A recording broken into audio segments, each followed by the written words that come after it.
an elderly mother, Dorothy, has financed much of her adult son Michael and his fiancée Amanda's lifestyle, including an $87,000 down payment, only to be told to disappear days before their wedding. Hurt and furious, she discovers legal protections that make her a 35% co-owner of their home. She cancels the reception, threatens, and then pursues a forced sale unless bought out, and forces accountability through legal and financial conditions. After conflict, therapy by consequence, and a tough bargain, Amanda gets a job, Michael recalibrates, and Dorothy finds independence, boundaries, and self-respect. The veil was on the table like an accusation, pale, weightless, and impossibly soft. Dorothy stood in the kitchen doorway, a cup of tea gone cold in her hands, watching Amanda rearrange it like a prize. Light from the sliding doors painted the granite with a slow, buttery sheen. Wedding invitations fanned on the counter, each one a tiny, sealed invitation to exclude her. "You should go," Amanda said, casual as flicking crumbs off a napkin. Her voice had that rehearsed, social media perfect timbre, calculated calm, the kind that masks contempt. Michael hovered by the fridge, a practiced smile that didn't reach his eyes. Behind them, family photos on the wall aligned in neat rectangles, birthdays, graduations, the house itself, a collage of years Dorothy had scaffolded with checks, favors, and late-night calls. Dorothy could picture every dollar like a footprint on the hardwood, the down payment for this house, the new lawn that made the cul-de-sac look respectable, the surprise car repair that arrived overnight on a Tuesday. Each gift had been a stitch in a safety net she never supposed would be cut. "The best gift would be if you disappeared from our family," Amanda said, almost conversational, as if sending someone away could be packaged and labeled. Her breath narrowed, but Dorothy didn't move. The tea swirled, the steam painting the light like a tiny cloud. She felt the old muscle memory of tears, the automatic apology, the rush to soothe, and discovered it wasn't there. Instead, a small, cold clarity took its place. She tasted something like iron and knew what it was, the decision to stop giving. "She's right," Michael said, the words soft and mortal. "This is supposed to be our special weekend. Your negativity is ruining everything." The air snapped. The kitchen, once warm with slow Sunday brunches and school projects, seemed suddenly staged, a set on which Dorothy had been playing the role of grateful benefactor for years. She remembered Robert's laugh from the photograph on the mantel, a face that had never asked for a receipt for love. He had wanted them to have a life. That memory refracted through the present and made her spine straighten. The world narrowed to the two people in front of her and a single, aching ledger of all she'd given. "Where exactly am I supposed to go?" she asked, lower than she intended, like testing the note of a song before singing. Amanda shrugged, the movement practiced, dismissive. "A hotel. Your sister's." "Honestly, Dorothy, I don't care." Michael's eyes slid away. "It's more Amanda's house now," he said, as if repeating a slogan might make it true. Dorothy felt the old rules collapsing, the ones that said family should be portable, that love equaled patience. She'd been taught to smooth ruffled feathers, to accommodate. Tonight the feathers had been stripped bare and tossed aside. She walked through the kitchen as if passing through someone else's life, touching the edge of the counter where her hands had pressed pastry dough and wrapped gifts. The grain of the wood under her fingers was a quiet testament. At the bedroom doorway, Robert's framed photograph caught the lamplight and held her gaze like a promise. She didn't weep. She set the mug down on the counter, cool as resolve, and pulled out her phone. Her hands were steady. The world she had built for them would either shelter everyone as she intended, or she would take back what secured her future. There was, in that sudden stillness, an undeniable rightness. If you're going to be invisible, you might as well stop paying for the lights. She dialed Margaret Chen. The car smelled like coffee and possibility as Dorothy sat in the passenger seat of her own life for the first time in years. Margaret's voice over the phone was brisk, legal, and resolute, a lighthouse for people who had been swept up in other people's tides. "Pull the deed, Dorothy. Pull anything that ties you to the house. Don't say anything yet." She watched Amanda on the other side of the glass, laughing into her phone, a veil unfastened and shimmering on her arm like a trophy. The sight should have stung, instead it sharpened Dorothy's attention. Every laugh, every flippant "you should disappear" became an accounting entry. She could remember the precise moment she'd written out the check for the down payment, a rainy afternoon, Robert's hand on hers, a promise that the kids would have a start. She'd never imagined that promise would be used against her. Margaret's emails arrived like breadcrumbs, loan documents, unsigned acknowledgments, transaction histories. Dorothy read them with the same intensity she used to read a beloved novel. The $87,000, once a number that tasted like hope, increment beside smaller figures, the gas bill covers, the car repairs, grocery transfers stacked over seasons. Margaret spoke quietly on the phone, like someone settling a frightened animal. "You're listed as a co-owner. You have rights, Dorothy. We can file a notice. You can force a sale." Those words resonated not as threats but as leverage, a legal hinge in a story that had been weighted on emotion for too long. Leverage, she realized, felt different from vengeance. It felt like an instrument of survival. At the hotel, she rehearsed lines she didn't intend to speak aloud. Cancel the reception, Margaret had suggested. Not theatrical revenge, practical wound closure. Dorothy called Jessica at Sunset Gardens and, with the calm economy of someone who had finally learned the worth of her signature, canceled the $14,000 reception. The country club clerk's gasp was almost comical, but Mrs. Mitchell, there are 200 people, Dorothy let the pause hang like a bell. Then your client can find another caterer. I signed the contract and I cancel it. Outside, the wedding world unspooled into chaos. Amanda's perfect timeline stuttered. Michael scurried, panic widening his features into involuntary honesty. Their finances were thinner than advertised. Dorothy sat in her room and let demands and pleas cascade into voicemail. None of them reached her. When Michael finally knocked at room 9's door, the man who stood there with a tux shirt already clammy had the face of someone waking to a bad dream. He begged, negotiated, offered to call Amanda, to call his mother. Dorothy listened and then, with a quiet authority that overtook the old scripts she'd followed, informed him that she had legal standing. She wasn't interested in melodrama. She wanted respect, for herself and for the money that represented decades of work meant to secure a future for everyone, not to subsidize entitlement. Between calls, Dorothy visited the small, tender rituals that had long sustained her. She polished Robert's picture with a clean cloth. She wrote down what she wanted to keep for retirement, and she allowed herself, once, to imagine a different ending. The imagining wasn't cruel, it was precise. If these were the terms of the family she'd raised, then consequences should be real. Amanda's voice, when it came over the line a little later, was an unspooling of hysteria. We can't have a wedding without a reception, she said. Dorothy, calm, measured, answered, you can still be married. You'll just have to be married without me paying the bill. Complications proliferated as family dynamics do. Barbara Worth, Amanda's mother, materialized at the hotel like an emissary bearing a different moral calculus. She had watched her daughter flounder under indulgence and, paradoxically, wanted to see accountability as much as she wanted to salvage reputation. Her sympathy wasn't an offer to buy Dorothy off, it was a nuanced recognition that consequences sometimes cure what indulgence has sickened. Margaret prepared a notice of intent to sell, and the quiet of legal process began, papers, deadlines, numbers. Dorothy signed forms with the same deliberate care she had once used to bake pies for neighborhood bake sales. Each signature tightened a hinge in the old house. It felt less like retribution and more like inventory, what had been given and what remained. Late that night, a detective called, citing a welfare check. The absurdity of being questioned about competence because you refused to remain passive wounded her pride and amused her strategy. She set an appointment with the officer and arranged paperwork. She wanted to show, not to the cashier of sympathy, but to herself and anyone who'd ever doubted her, she was coherent, capable, and intentional.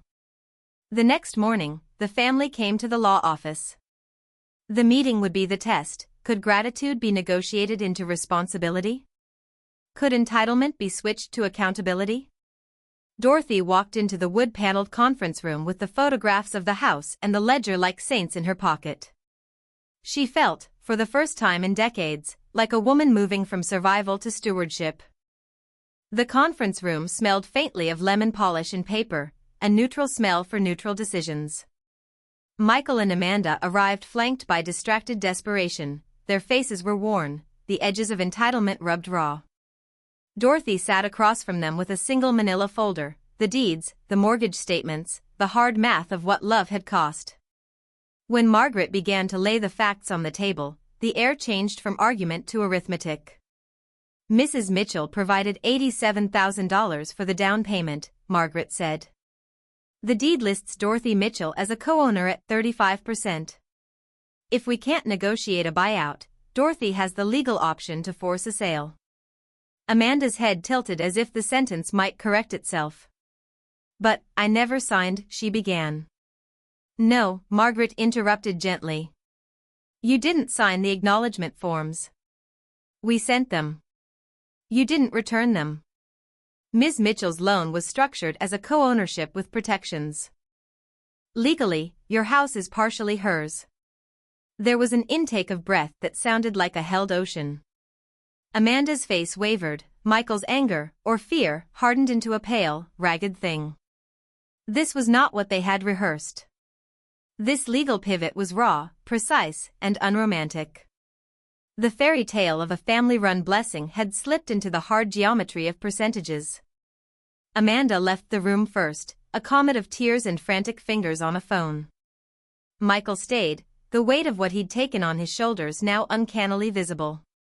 He tried bargaining, payment plans, loans, promises. Dorothy listened. For the first time, gratitude sounded like a request instead of a commodity. Margaret proposed terms designed to balance mercy and accountability. Buyout at market? Dorothy could accept that. But Dorothy surprised both of them by naming a lower figure, generous numerically but hard in consequence. 75,000, she said, with conditions. The conditions were not theatrical.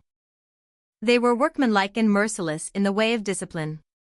Amanda would secure full-time employment within 60 days and maintain it for 2 years. They would sell a car. They would submit to monthly budget reviews and provide bank statements. Any breach would accelerate the debt. The offer read like an adult contract, accountability over bailouts. Amanda's summoning of rage and pleading blurred into a different sound, fear. That's cruel, she said, voice breaking. You're making us live like we're in prison. Dorothy surprised herself with her steadiness. No, she said. I'm asking you to live like adults. Margaret drew up a draft, and the room felt like an arbiter between two eras, a family that had existed on unspoken subsidies and a family learning to see money and love as separate ledgers. Michael's hands trembled as he signed the acceptance. He looked smaller than his age, less a man than a frightened boy trying to keep a collapsing tent from falling on the rest of them.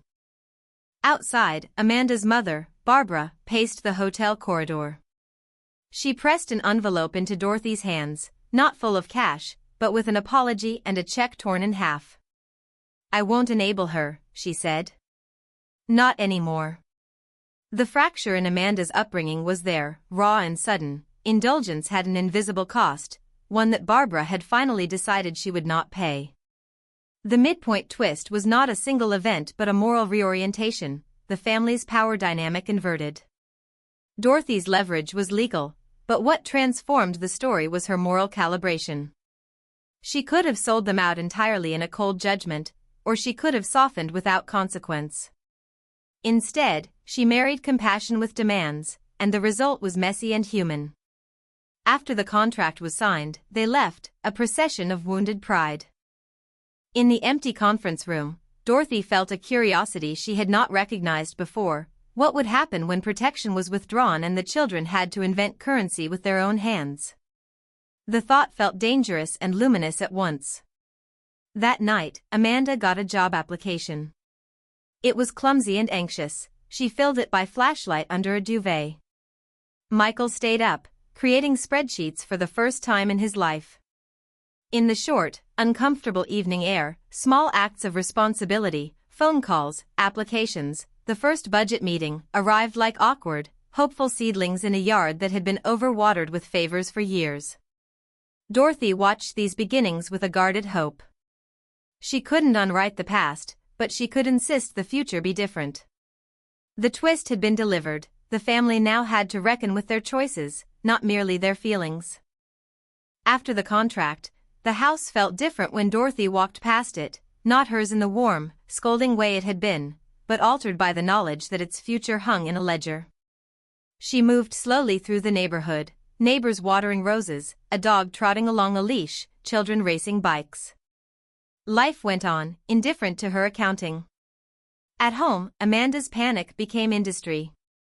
She woke early and practiced answering phones at the dental office where she'd been hired as a receptionist. Her hands shook over the keyboard the first week, her voice mechanical in the morning. Michael arranged meetings with a broker. They sold an extra car, negotiated a home equity loan, and began to chip away at credit cards. The adjustments were loud and practical, receipts clipped, subscriptions cancelled, a reluctant thrift emerging like a new language. Dorothy didn't gloat. When Amanda called hungry, embarrassed, or hard-lipped, Dorothy answered with firmness. She let them fail small and succeed in private. When Amanda cried on a late evening call about being exhausted and humiliated at work, Dorothy said, "Good. Get used to being responsible. You might find it interesting." It was a hard kindness, a lesson conditioned by years of enabling. Yet the strain showed. Michael's hours lengthened, his posture bent under unfamiliar restraint. Amanda began to notice corners she'd never seen, the quiet satisfaction of paying a bill with her own card, the hollow in an empty bank account, the particular pride in saving for a weekend trip rather than charging a spree. She also felt rage at the raw unfairness of suddenly being accountable. Dorothy, in the slow hours of mornings, kept meticulous records. She met monthly with Margaret, not to collect, but to verify compliance. The checks were small rituals, bank statements, pay stubs, a look at the household budget. The lawyer's face softened when Dorothy recited what she wanted, not punishment, but proof they could stand on their own. The pressure crescendoed when Amanda misreported hours, a small, panicked omission that flagged a late fee and a missed credit payment. Michael called, desperate, his voice went high with fear. Dorothy listened and then demanded the truth. Amanda admitted she'd overdrawn a card to cover a work dress. Her confession opened a jagged, honest conversation about impulse and shame. For Dorothy, the moment crystallized into two choices, to absorb the splinter or let it lodge. She chose to let it lodge. "You can't borrow your way out of character," Dorothy said, her tone gentle but immovable. "If you want to keep your home, you have to change your patterns, not borrow to fix them." The calls intensified. Michael proposed a repayment schedule that would have folded them further into credit reliance. Dorothy rejected it. "You either accept sustainable change or accept unsustainable debt," she said. "I will not underwrite the latter." Pressure mounted externally as well. A faint legal threat arrived from a credit company, and a broker hinted that the market could shift unfavorably if they delayed. Time narrowed. Margaret reminded them, 30 days to decide. An unexpected meeting with Detective Rodriguez had shown Dorothy the other side of the family's manipulation, a welfare check triggered by her absence of immediate compliance. The investigation closed as unfounded, but the embarrassment and the accusation lingered like an echo. They'd tried to weaponize her age and stability. She had deflected both with paperwork and clarity. Then came the darkest, most intimate test. Amanda, exhausted and raw, slipped into an argument with Michael that turned mean and ancient. Old grievances, never aired, were now weaponized.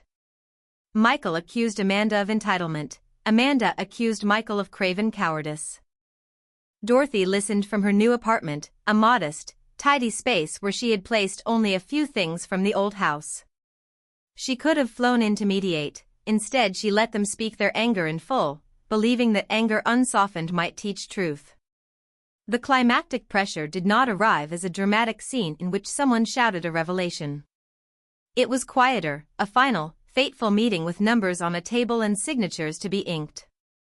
The week the broker came to appraise the house, Dorothy sat at a cafe and watched young couples with pint-sized strollers. The world kept having weddings and breakfasts.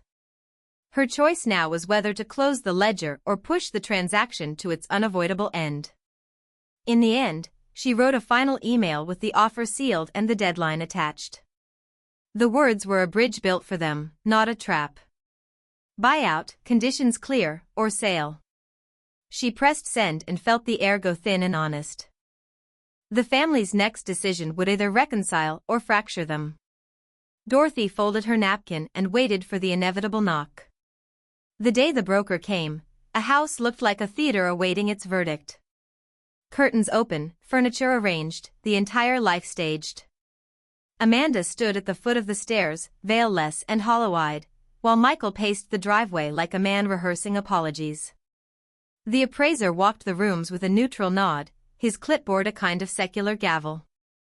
Dorothy arrived with Margaret at noon, keys in a small leather pouch, possession without pretense. She felt a tremor that wasn't fear but the deep, bright ache of consequence. This was the moment where ledger met life, the math of mortgages, the geometry of ownership, and the intimacy of years distilled into valuations. Amanda tried last minute please. Please, she mouthed. Her voice, when it came, was frayed. Mom, Dorothy, please don't do this. We'll figure it out. I'll sell anything. No more bargains, Dorothy said, and it was the near-silent finality of a judge's hammer. The conditions had been clear. They had a chance to buy her out. They had elected to scramble instead. Michael made one last proposal in the hallway, a loan, a relative's help, anything to avert the humiliation. Dorothy listened to the calculus of fear and then, with a steadiness that surprised both of them, spoke one truth: every family has limits. I've been your margin for too long. If you can't meet your obligations, you will have to live without my subsidy. That will be harder than living with it now, but it is truer. The appraiser finished his rounds and murmured a number that made Amanda's knees go soft. Market value, after fees, the math lay open and merciless. The choice is condensed: buy me out at the terms, or we sell and divide what remains. The broker's voice receded like a tide. What remained were people. Amanda wept with a new kind of sound, raw, outraged grief at the world she had taken for granted.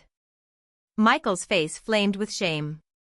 He had always assumed love meant comfort, that parental affection would always be a blanket under which he could remain warm. The blanket was being folded. They chose, finally, to accept Dorothy's terms. The immediate buyout would require loans and concessions, austerity measures that felt to them like exile. The signatures were scratched out in hand, the paperwork notarized in a sterile room.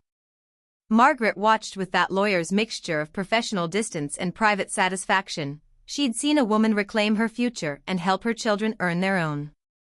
For Dorothy, the climax was paradoxically quiet. There was no triumphant coda, no vindictive glee. She felt a gravity settle into her chest, not relief alone but a realization of change's cost. She'd won legal rights, the family had hard-won humility. But victory tasted of both salt and the clean air of independence. They left the house with boxes and a new, frail plan. Amanda's first paycheck arrived weeks later, small and crooked but hers. She cried at the register when she paid her first utility bill. The cashier's small smile was the only applause she'd asked for. Michael drove more carefully, listening to lectures about budgets like a student who had finally found the curriculum.